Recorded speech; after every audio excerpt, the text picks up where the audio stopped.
will talk about difference between the square matrix and rectangular matrix. Okay, so ये determinant का बहुत important part है, because हम determinant किसी चीज़ का सिर्फ स्क्वायर मैट्रिक्स का डिटर्मिनेंट निकाल सकते हैं. So we will talk about difference between. तो सबसे पहले बात करते हैं कोई मैट्रिक्स क्या होती है कि ए इक्वल टू मान लो m इंटू एन है, जिसको हम एक मैट्रिक्स बोल सकते हैं. ठीक है. अब ये जो m और m होता है, जो m होता है वो होता है रोज, नंबर आप रोज बोल सकते हो, और जो n होता है वो होता है कॉलम,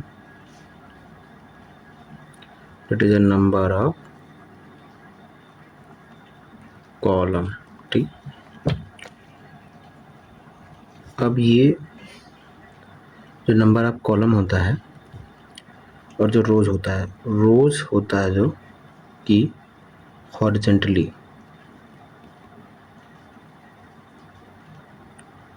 और जो कॉलम होता है वो होता है वर्टिकली. ठीक है. कैसे? मान लो कि एक कोई ए बी सी डी का मैट्रिक्स है, मान लो 2x2 का. पहले रो और हॉरिजॉन्टली बात कर लेते हैं. तो रो जो होगा वो होगा हॉरिजॉन्टली मीन्स R1 और R2, और जो कॉलम होगा C1 और C2. ठीक है. ये दोनों कॉलम मीन्स हमने क्या बोला कि हॉरिजॉन्टली रो होता है और वर्टिकली कॉलम होता है.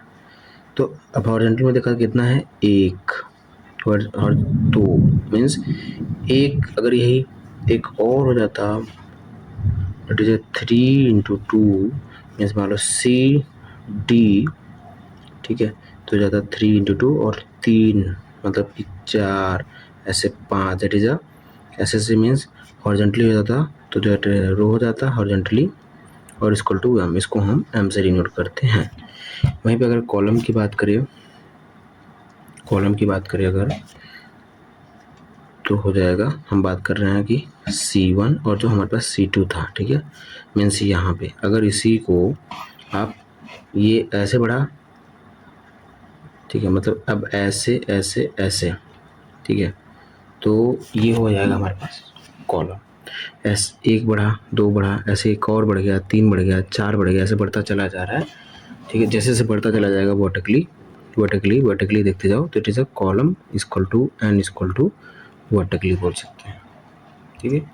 मीन्स जो कॉलम हो गया वो वर्टिकली होता है एन पे, और जो रो होता है वो हॉरिजॉन्टली होता है एम पे. ठीक है. इतना सा बन गया बात, पहले समझ में आ गया. मीन्स तो आप किसी भी डिटर्मिनेंट को m इंटू एन लिखते हो. ठीक है. That is a row into order of row into column लिखते हो. ठीक है. ऐसा आपने ऐसा लिख दिया. ठीक है, कोई दिक्कत नहीं. अब जब इसमें तो कंडीशन m इंटू एन में, पहला कि जब m और n बराबर ना हो, और दूसरा m इक्वल टू n. तो कंडीशन हो सकता है बराबर हो सकता है ना बराबर हो. जब बराबर नहीं होता, दैट इज अ रेक्टेंगुलर. आप सोच के देखो कि रेक्टेंगुलर बनेगा कि नहीं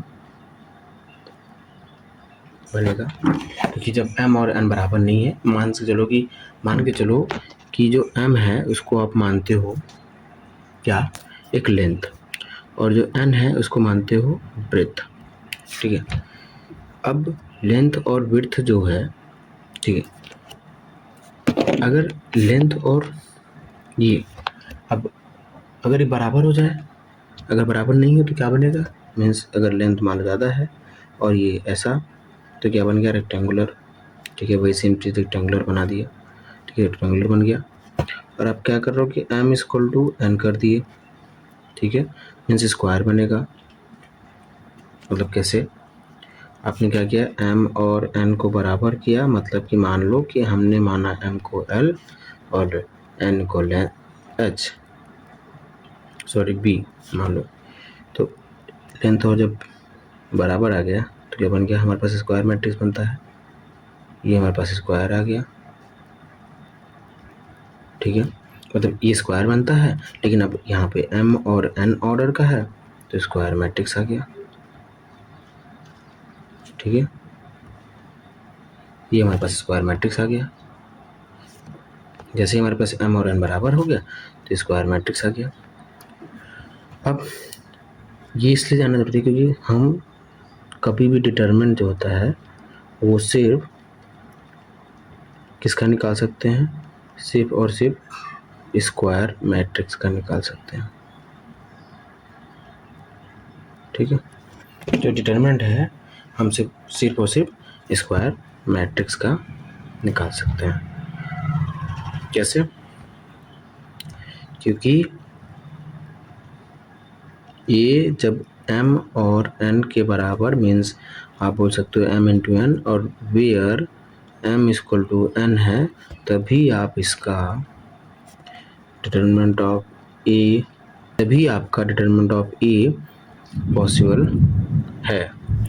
जब क्या है, कोई भी मैट्रिक्स m इंटू एन का है, मीन्स जहाँ पे m इक्वल टू एन बोल सकते हो, मीन्स आप इसको बोलोगे कि a equal to m equal to n, means m into m, ठीक है। m इंटू एन मतलब एक स्क्वायर मैट्रिक्स होगा।